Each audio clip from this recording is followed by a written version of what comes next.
live. We are live. Yes, yes, yes. So before we start, I would like to confirm that my voice is clear with the audience. I would like to pay a beautiful thanks to our audience also. As we all know, and some new audience is also there. Okay, okay, you can support. Yeah, we are live. So before we start, I would like to confirm that my voice is clear with the audience. Sorry, I would like to confirm my video is also visible. I am just waiting for some comment and also putting a message on WhatsApp group. Yesterday it was due to some network issue and some communication gap. Actually, it was not happened, but today finally we are live. And before we start, I would like to confirm my voice is clear with you all. And I would like to say my team that just circulate the message that we are finally live. So please comment that my video and my audio is okay. Okay. So my name is Raj Alampur, and as you all know, I am practicing as a psychologist in city Rohtak, Haryana, India. And we are here for the webinar. The webinar number is 157. 157, the webinar on postpartum depression. And we have a special guest on this webinar. The person is connecting with us from East Africa, Uganda.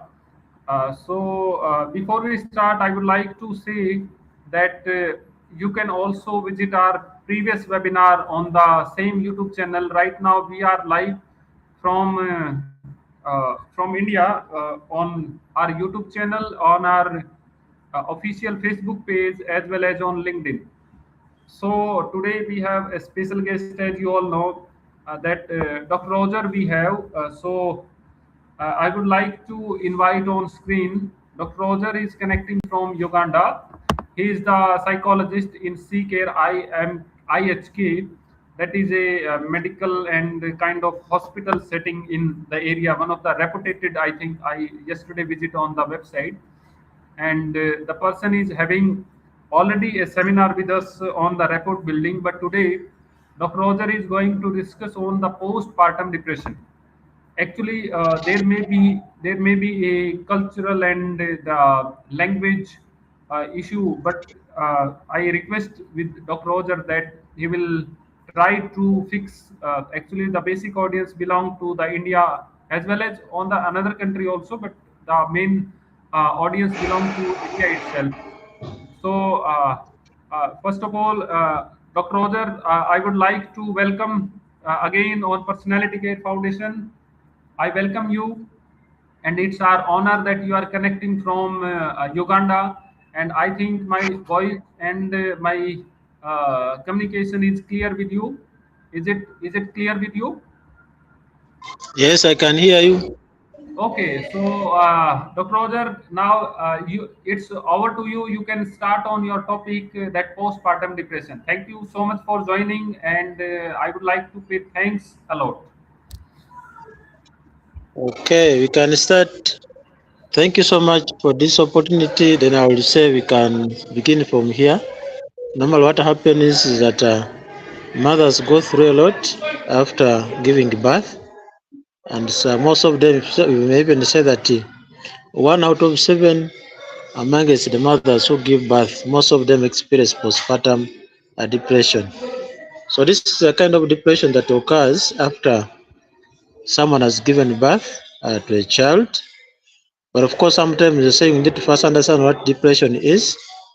That kind of mental health condition that has persistent feelings of sadness, but this is something that can always bring about lack of sleep. Also, it can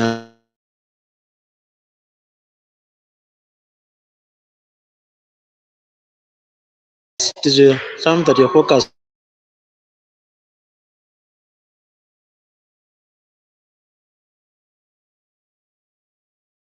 is that you find that most of the mothers experienced this after going through a certain condition.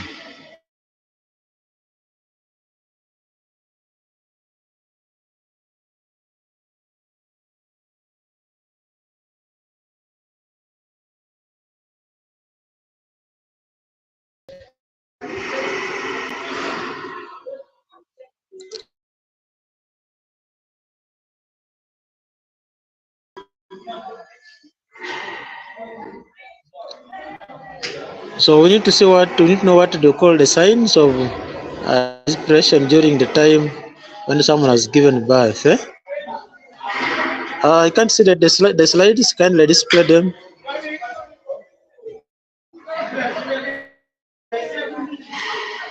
The slides, kindly display them. The next slides. Okay, so I mentioned that amongst the mothers who give birth, at least 1 out of 7, most of them experience this. But besides that, we also have something which is in line to that, called postpartum psychosis. This comes with things like hallucinations, delusions, extreme mood swings, which sometimes may require immediate medication or attention. So therefore, it is very important that you as a mother, you must be knowing what are some of the signs of this postpartum depression. You can move to the next slide.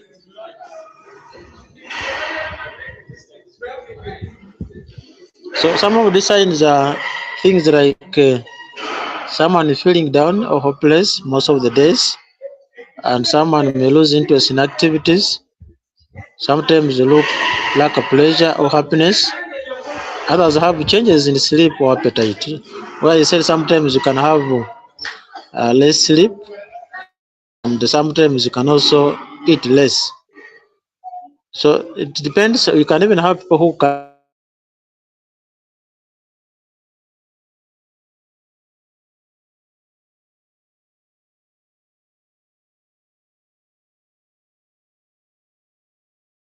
is in their life. Now those ones who feel tired even when they have not done anything.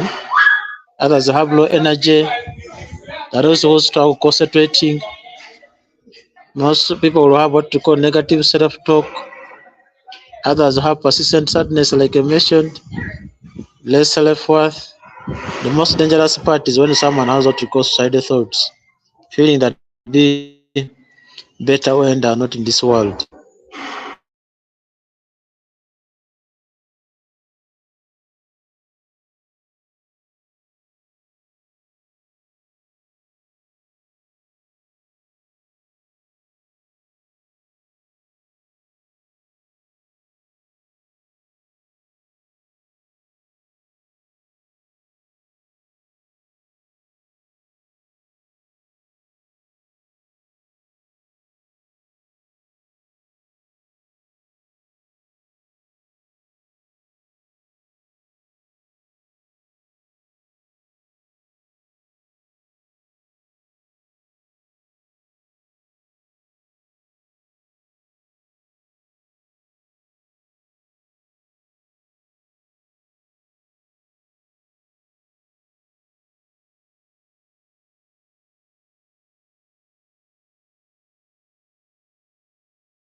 Okay, so saying you can also continue, but there's some kind of signs here which can also be expressed in terms of images.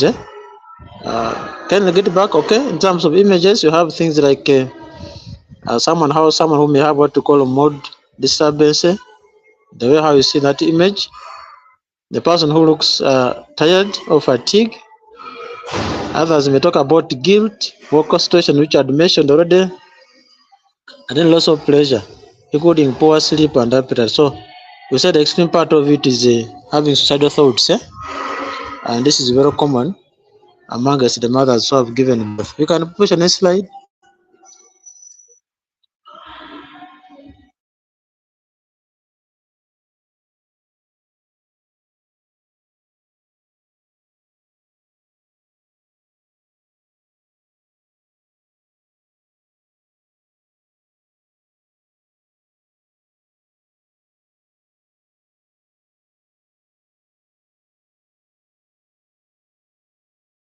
We're saying we need to know what triggers this condition amongst, especially amongst the mothers who have given birth.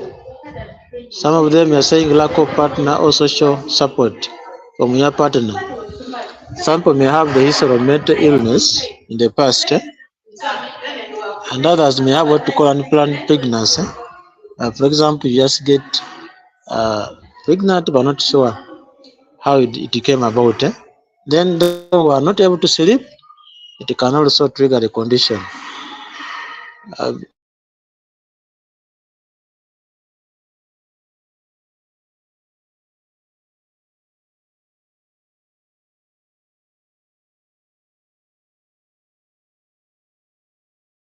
because of traumatic birth experience, maybe the time you went to the labor ward, so many things happened that can trigger the condition. It can also be life challenges, maybe financial issues, but also the environment where you are. All that can trigger this kind of condition. We can move to another slide. So, what's very important is us knowing how we can cope during this period, which is so tough on the side of mothers that have given birth. So, saying we need to see how we can focus more on emotional support from family members and our partners. People who are around you, the ones who can make you feel good, you need to surround yourself with them. And then doing regular exercises, this is very good because it improves your mood and it can also reduce the anxiety which could be having as a person. Then mindfulness things like meditation are very important in our coping strategies. Sometimes I'm saying you need to get a comfortable place and practice some deep breathing if you can for about 3 minutes, but you should do it in a good way. Just sometimes you recommend that you should be doing it in a box breathing way where you sit comfortably, breathe in, but as you're breathing, you're counting 1 up to 4. And then you're also in position to make sure that you hold that air below your tummy for around 4 seconds. Enough as you're pushing out or breathing out, you make sure you also count 1 up to 4. And then you can repeat the same process. It is very healthy in terms of coping. But the most important thing is having a social support network from people who are around you, whoever is reliable. You can move to the next slide. Yeah, so I was saying it is also very important during this period, which is a bit tough, that you get to focus on self-care, where you need to have what you call a balanced diet. Things like prioritizing sleep is also very important. If you can't find time to sleep, then you can also have someone who can be there for you whenever the child wakes up and they want to feed. Hydration, taking water as much as possible, at least every hour if you can, but at least you must make sure you take at least 2.5 liters a day. And then gentle movement, not staying in one place for a long period of time. It's very important that you can be in position to do some kind of stretching, just walking, evening walk is also very important. not stay in one place for a long period of time. And then sometimes we have what we call mindful movement. You can engage in gentle stretches that are very helpful in your healing process. Just stretching around so that you want to also stay in one place for a long period of time. Then you can also practice what you call grounding technique, which has use of our five senses that keeps us in the present moment, such that we are not in a position to experience anxiety, but also keeps us. It doesn't hold us back. It does not keep us, take us in front.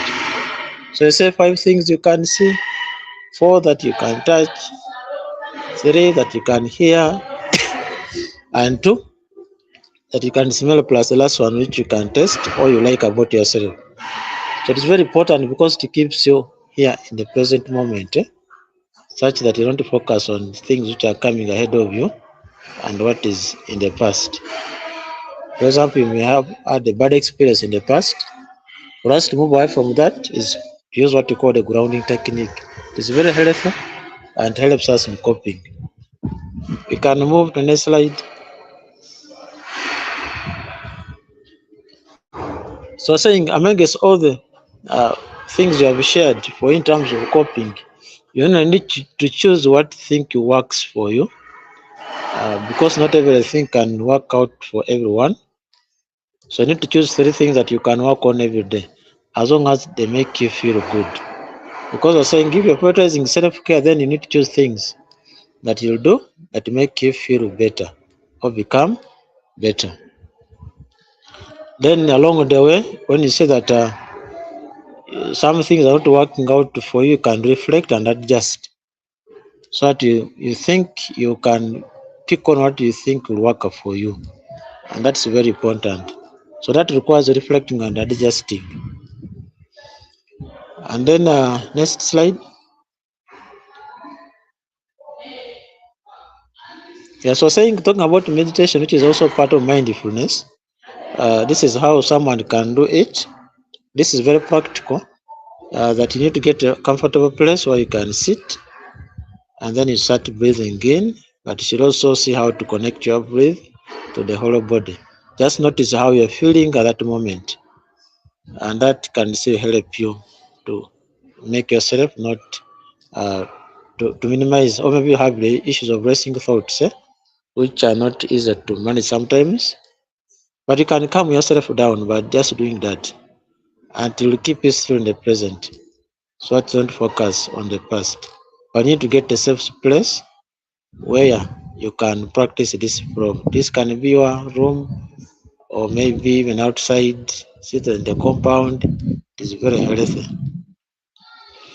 And then there are things which are not indicated in the coping strategies. We also mention the things of just think how to interact with nature. And this can be going to places where there are forests, maybe water, and just feeling that kind of air which is coming from there. It is very healthy for your healing. All right, next slide.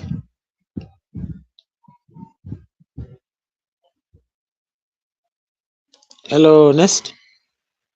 Yeah, so saying besides the things we've shared for coping, then it is okay for you to always seek professional counseling.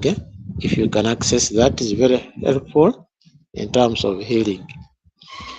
Then you need to avoid some of the things like use of alcohol and then substances during and after pregnancy, after giving birth.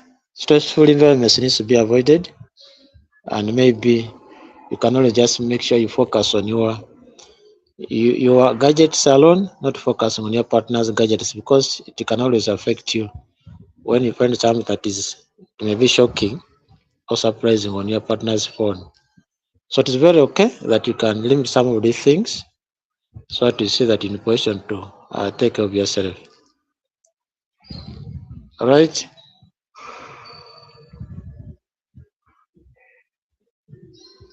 Yeah, so that is it. Thank you for listening. If there are questions, then Mr. Roger, you can help me to check for me and then you share with me. Feel free to ask and then we can be able to answer you.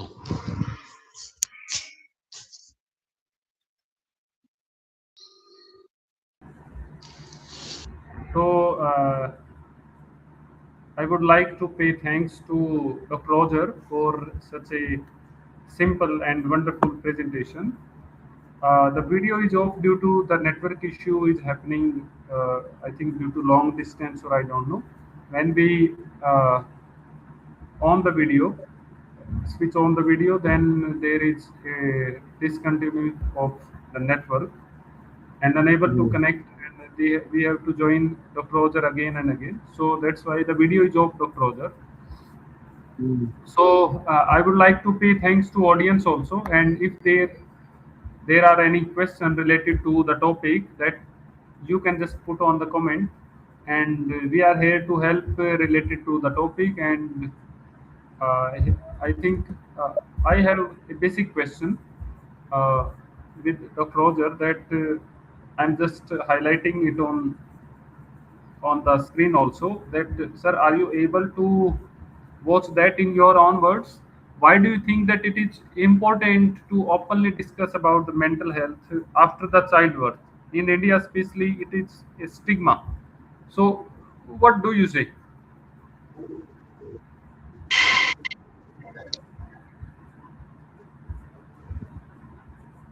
Yeah, so someone saying in your own words, why do you think it is important to openly discuss about uh, your mental health after childbirth? It is very important because you say when you share with others how you feel, the chances are very high that someone can support you or even help you to connect you to the mental health specialist who can support you so that you can be in position to him. But you only have to share with the person that you trust, not everyone. Just for purposes of confidentiality, the people that we share with what the things that we go through are normally they share with the whole public, and that can trigger a stigma. So just make sure that you share with the person that you trust, and that can be a close person that you're staying with, maybe your husband, even your sister. It is okay. Right, right. Getting your point, and basically, mental health is also important, like the physical health. So there is another question that people are little bit confused. A word baby blues, and second is PPD, that is postpartum depression. So is there any difference, sir, or both are same? And what do you say? Uh, Common in most cases, we say baby blues can start that could be even the beginning point of it. Therefore, you can say this can lead to this postpartum depression. When you start having what you call baby blues, it's very most likely that you're most likely to experience postpartum depression. So one leads to the other.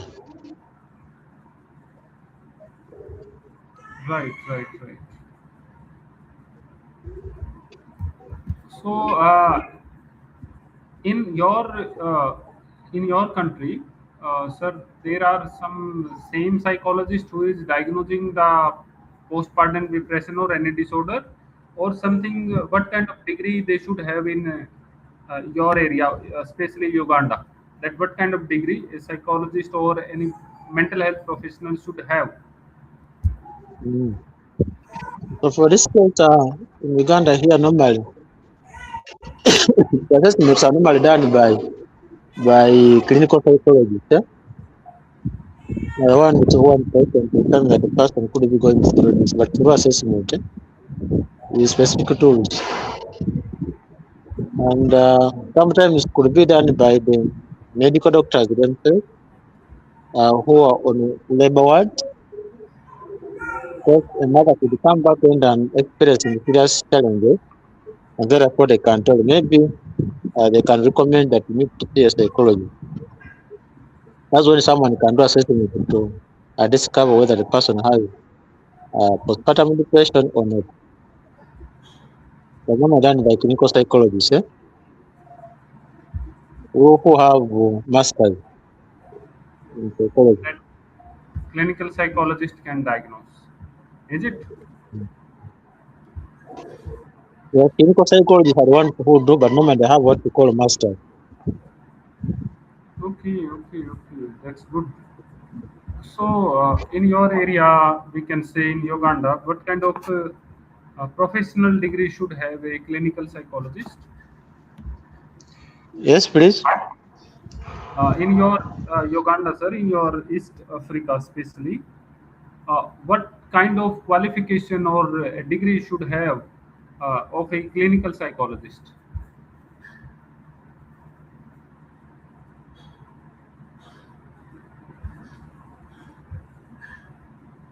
Are you able to understand? I'm just saying.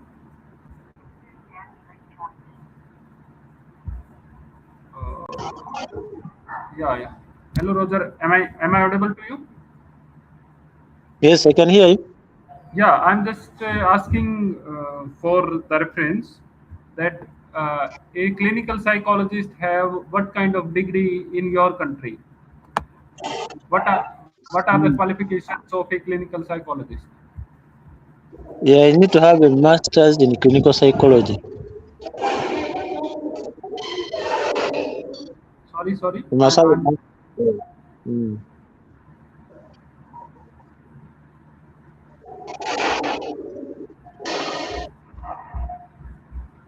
so I'm just asking that clinical psychologist and the counseling psychologist are the same in your country, or they have some different interventions? Oh, the clinical psychologists are different from counseling psychologists, but more of they almost do the same work.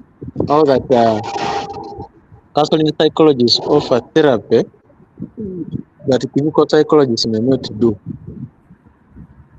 Okay, okay. They are same in the India's context. That here we should go through the clinical intervention, but in the rather counseling, they are on the neurosis area, and we can say in the basic issues like time management, the career issue, and these are some context. So basically, I would like to ask from audience also that if they have any question related to postpartum depression and the counseling psychology. Actually, Dr. Other is a specially trained in counseling psychology itself. So if the audience have any question, they should comment in the sports segment, and we would like to happy ask with Dr. Roger about the points. If any audience related to Rajpal sir is here, so they are saying that, sir, lot of people are saying that the session is very great. Thank you so much. There are many points. Meditation is very good for the health. So, Dr. Roger, what do you say? What about the meditation? Does it work, or is it just in just words? Mm. Yes, please. Can you elaborate something about the role of meditation in the postpartum depression?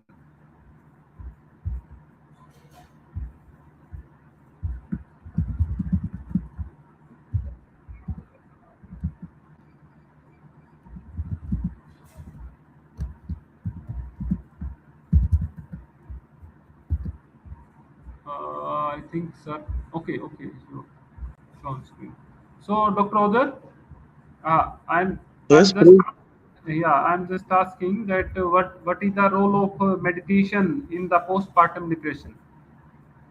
Well, meditation is to help to calm us down, and also it can help to minimize anxiety, which could be part of the postpartum depression.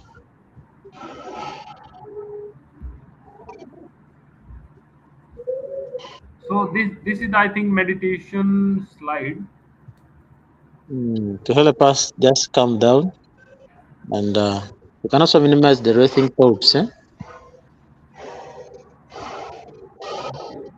and also they help us to reflect on what you're going through and how to overcome whatever challenge that you are maybe experiencing.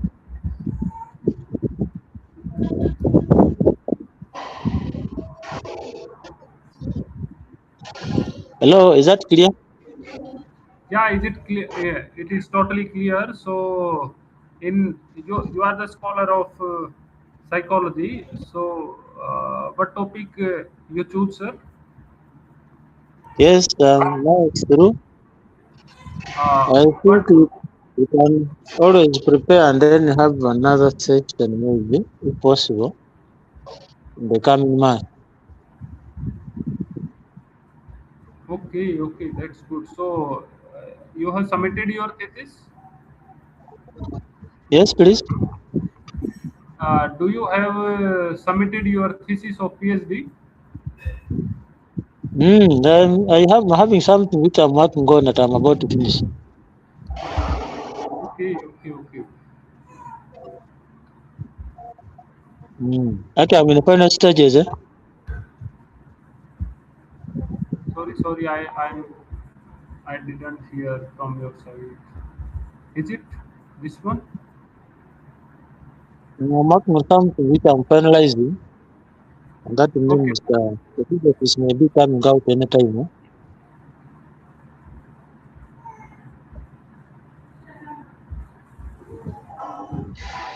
So I think here is one more question for Dr. Roger. That is, what are the warning sign of postpartum depression?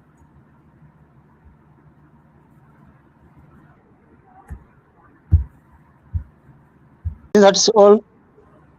Dr. Roger, are you able to listen? Yes, I can hear you.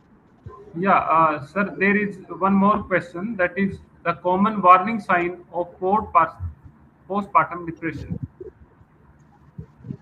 Yes, please. What are the common warning sign? And I am also displaying the question on the screen. Mm. Yeah, the common. So some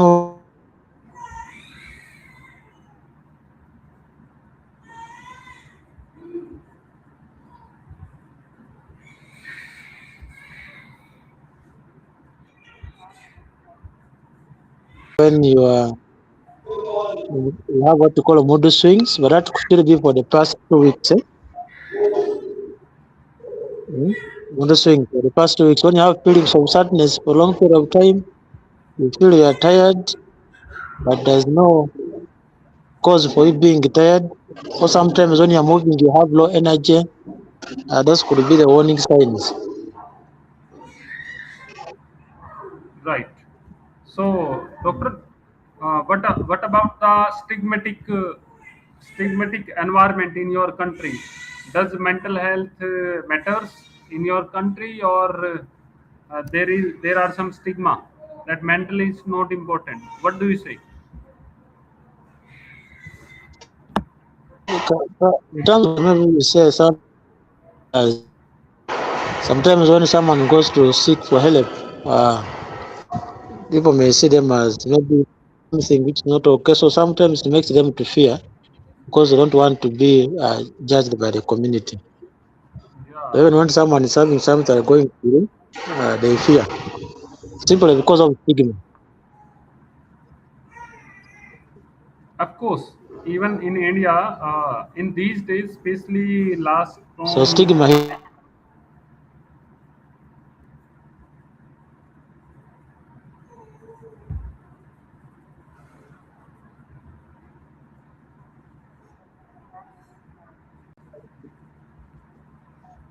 Hello, yeah, yeah, yeah. Sir, please continue. Please continue. you can hear me. Sorry, your last. I think some network issue is there, and I am facing it continuously. I don't know why it is So, happening. so I'm saying that sometimes stigma can hinder people from seeking services because they fear to be judged by the community members. and therefore that makes them not to seek for support. Right, right. Every community have their own biasness. Every community have their own biasness as well as some another cultural differences. So even in every country there is a stigma, but the level of stigma can be differ from country to country.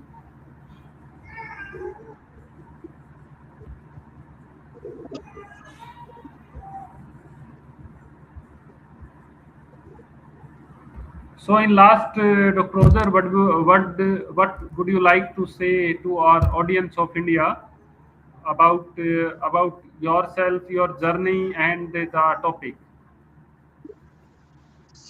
Yeah, so saying somehow what happened is that when you experience some of those things that I've mentioned as signs, normally seek help early enough because it can help you to see how to solve this before it becomes severe.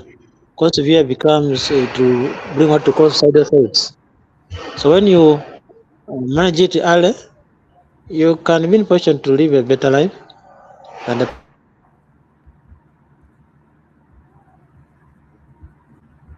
Of course, awareness is the important role in the new era of each kind of issues.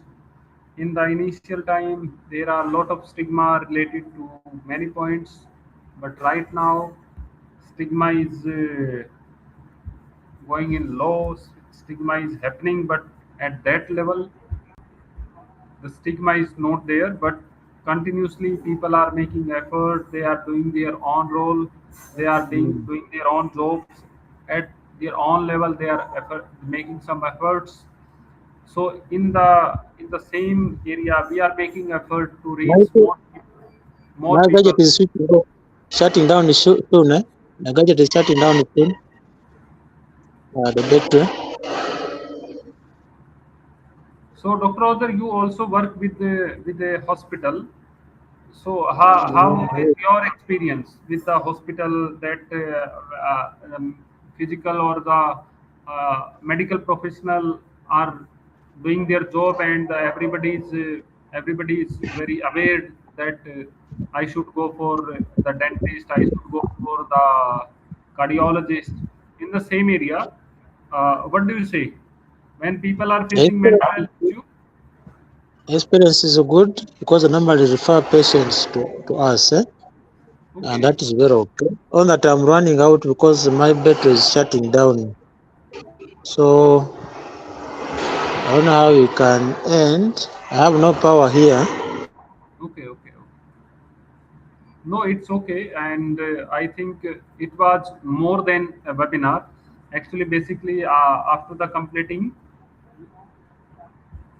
completion of this webinar, we also It's did. shutting down soon. I have only 1%. Okay, okay. So it's okay. So I would like to pay thanks from my side, and I would like to ask my audience also that they may some put comment that thank you so much, and Dr. Roger, thank you so much.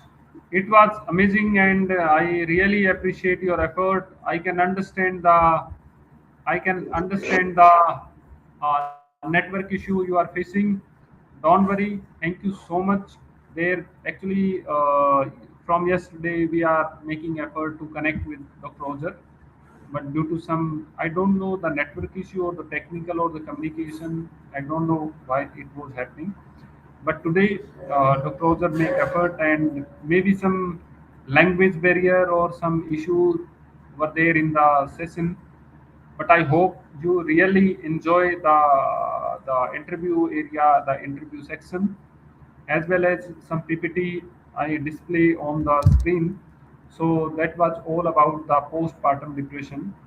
Uh, the closer have left right now due to again the continuous network issue. So from the screen, I would like to pay thanks to Closer and as well as the audience who is participating continuously till 1 hour. Even yesterday, they understand that yes, it may be some human error or I don't know the technical error, but you all are making us very proud. You all participate. You all people are with us. That is also kind of a community. We started it with zero, and right now we have completed near about I think 157 webinar. And you can also watch our previous webinar on the YouTube, LinkedIn, as well as the Facebook official Facebook page. Actually, it is totally a social awareness program. So we never ever make private.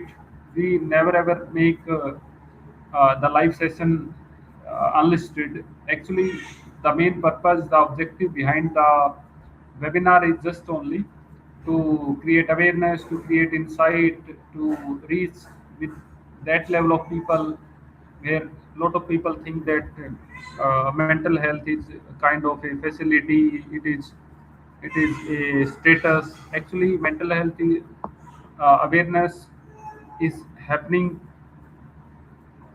and the people are thinking that health is not only for rich people, that is not for a elite community, but mental health is for all. That's why we are trying to fix the issue that everybody who is living their life can understand that mental health is also important, and mental health is sometimes not important but more important than the physical health. Actually, physical health sign we can understand by the outer look that person have headache, that person have these kind of issues. But when we talk about the mental health, there are many things we should observe. People are very stigmatic. They just put lot of trauma, lot of things inside themselves, and when we discuss about that, you should not put in your side. You should discuss with a counselor. People are non-judgmental. They are very trained professional. They are very ethical, and that is the point of awareness. Why we are doing this? That people can understand, people can be more aware, and in the sometimes it is not for the audience also, but audience is also a person who can discuss, who can make happen more, and who can apply, even supply with more people. That level of insight can be generated through the webinars. So I would like to say all my audience that they can also share our webinars with the more people, so that people can understand that mental health is also important. We should not be very stigmatic. It is very common, like you are going to a doctor of physical health, like I am seeing a person who is having the issue with the teeth. They are not feeling like oh, why PPT is not showing. Okay, PPT is completed, sir. It is uh, just for displaying. So in the last, I would like to finish the webinar through that mental health is also important as like the physical. So we should understand, we should make people aware, and that's the point of our initiative of free webinar. If you would like to, I think if you are claiming the certificate, I'm just putting the link in the comment, and you can just apply, and in coming 2 or 3 days, 2 or 3 working days, you will receive email of your certificate from info@personalitycare.org. Even after applying, if you are unable to receive the certificate, you can just go to the description, and there is a helpline number. You can just ping on the WhatsApp, and definitely we will resolve the issue. Maybe sometime it is the certificate we have sent, but due to the mail issue, due to the spam, due to I don't know why, but sometimes people are not getting the certificate. They can just put an inquiry on the given WhatsApp number in the description, and even in the description there is a link of membership also. I would like to say that we are happy to announce that more than 600 people are the member of Personality Care Foundation. I'm also working with military services and the government of Haryana in family court, and it is my honor that a good community of Personality Care Foundation is having with us. And next session is going to happen on how to be a therapist in the practical approach, and after that the life skills and the hoarding disorder. There are a lot of things which is in lined up. So I would like to say thanks to all participants for joining us for such a wonderful support, and thank you so much. If you have any query or related issue, you can just okay. Good night to all. Vinod Kumarji, thank you so much. Thanks a lot. It is very honor for me to have such kind of beautiful people. So in last, thank you so much. We'll see you in the next video, next webinar. Till that, be happy and खुश रहिए और साथ में खुशियाँ बांटते भी रहिए. Thank you so much. Thank you.